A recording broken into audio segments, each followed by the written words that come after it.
Hi students, welcome back to our channel. இன்னைக்கு இந்த வீடியோவில் 3rd ஸ்டாண்டர்ட் தமிழ் ஒர்க்ஷீட் 5 பயிற்சித்தாள் 5க்கு உண்டான விடை குறிப்புகளை பார்த்தலாம். ஆல்ரெடி வந்து பயிற்சி 1லேருந்து 4 வரை போட்டிருக்கோம். பார்க்காதவங்க லிங்க் வந்து டிஸ்கிரிப்ஷனில் கொடுக்குறேன், செக் பண்ணி பாருங்கள்.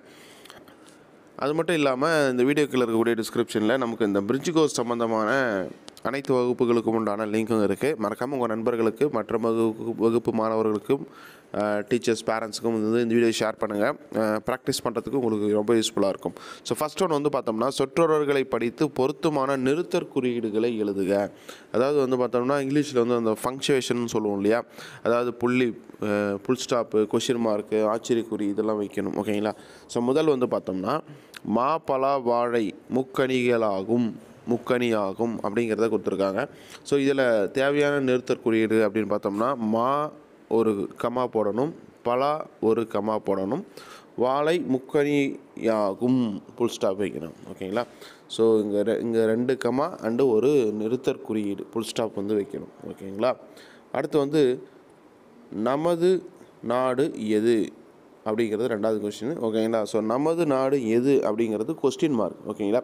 ஸோ எது, எப்படி, யாவை, என்ன, என்றால் என்ன, இதெல்லாம் வந்துச்சுன்னா நம்ம வந்து கேள்விக்குறி கொஸ்டின் மார்க் வந்து போடணும். ஸோ நமது நாடு எது அப்படிங்கிறது ஒரு கொஸ்டின் மார்க்கு.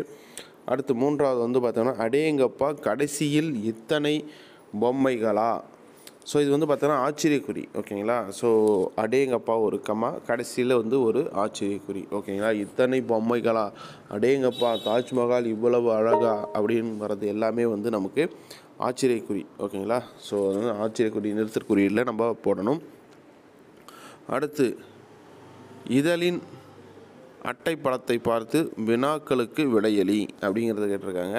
ஸோ இங்கே வந்து அட்டைப்படம் வந்து பார்த்தோம்னா சிறுவர்களுக்கான சிறுவர் இதழ், கடலை உருண்டை அப்படிங்கிற டாப்பிக்கில் சிறுவர் இதழ், இதழ் எண் வந்து 20. ஸோ இது வந்து சிறுவர்களுக்கு உண்டானது. ஓகேங்களா? ஸோ இதுலேருந்து கொஷின்ஸ் வந்து கேட்க போகிறாங்க. ஃபஸ்ட் ஒன் வந்து இதழின் பெயரை எடுத்து எழுதுக. சிறுவர் இதழ். ஓகேங்களா? ஸோ இதழின் பெயர் வந்து பார்த்தோம்னா சிறுவர் இதழ். ஸோ இதுதான் இங்கே இருக்கிறது தான் இதழின் பெயர். ஓகேங்களா? அடுத்து இந்த இதழ் யாருக்குரியது அப்படின்னா சிறுவர்களுக்குரியது. ஓகேங்களா? ஸோ இங்கே வந்து சிறுவர்களுக்கு உரியது அல்லது சிறுவர்களுக்கு அப்படின்னு எழுதியிருக்கேன். இதழ் எண்ணை எழுதுக. ஸோ எத்தனையாவது இதழ் எண் அப்படின்னா 20. ஓகேங்களா? ஸோ 20 அப்படிங்கிறத எழுதிருங்க. அடுத்து வந்து பாடலை படித்து புரிந்து கொண்டு வினாக்களுக்கு விடையளி அப்படிங்கிறது கேட்டிருக்காங்க. ஒரு பாடல் வரி, உணவகம் போகலாமா, விரும்பிய உணவுகளை ருசிக்கலாமா. ஸோ உணவகம் போயிட்டு நம்ம என்ன பண்ணுவோம், விரும்பிய உணவை சாப்பிடுவோம், அது கொடுத்துருக்காங்க. மருந்தகம் போகலாமா, தாத்தாவிற்கு மருந்துகளை வாங்கலாமா. ஸோ மெடிக்கல் ஷாப்பில் போயிட்டு நம்ம சாப்பிட மாட்டோம் இல்லையா. ஸோ மருந்தகம் போயிட்டு மருந்து தான் வாங்குவோம். அடுத்து நூலகம் போயிட்டு என்ன பண்ணுவோம், விரும்பிய நூல்களை படிப்போம். அடுத்து தலைநகர் சென்னை போகலாமா, தலைமைச் செயலகம் பார்க்கலாமா. ஸோ சென்னையில் தான் நமக்கு என்ன இருக்குது, தலைமைச் செயலகம் இருக்குது. ஓகேவா? ஸோ இந்த ஒரு சின்ன ஒரு பாடல் தான். இதிலிருந்து வினாக்கள் வந்து கேட்டிருக்காங்க. பாடலில் முதல் எழுத்து ஒன்று போல் வரும் சொற்களை எடுத்து எழுதுக.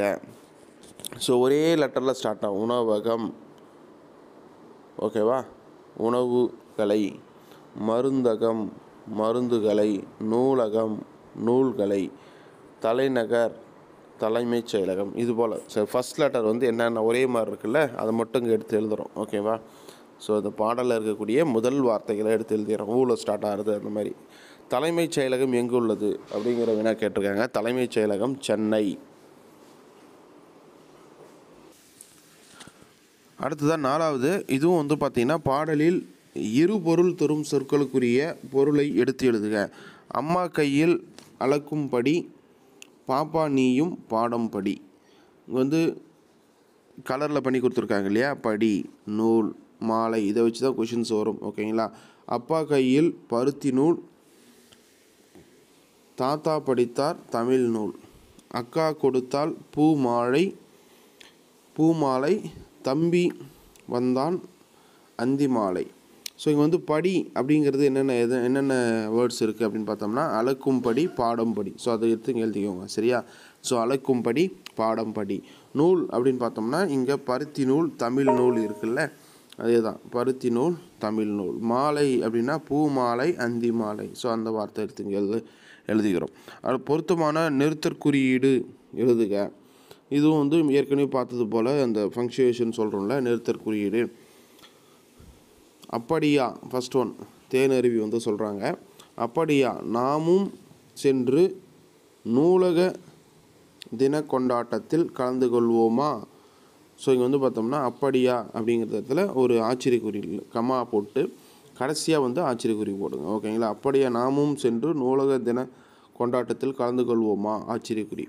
அடுத்து மாமா வந்து கேட்குறாங்க, சரி தேனருவி வா போகலாமா.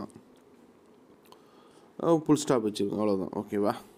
ஸோ பயிற்சித்தாள் 6 வந்து அடுத்த வீடியோவில் பார்க்கலாம். ஸோ இது வந்து பயிற்சித்தாள் ஒர்க் ஷீட் 5க்கு உண்டான விடை குறிப்புகள். இதுபோல் அடுத்தடுத்த வீடியோக்கள் வேணும்னா நம்ம சேனலை மறக்காமல் சப்ஸ்கிரைப் பண்ணி சப்போர்ட் பண்ணுங்கள்.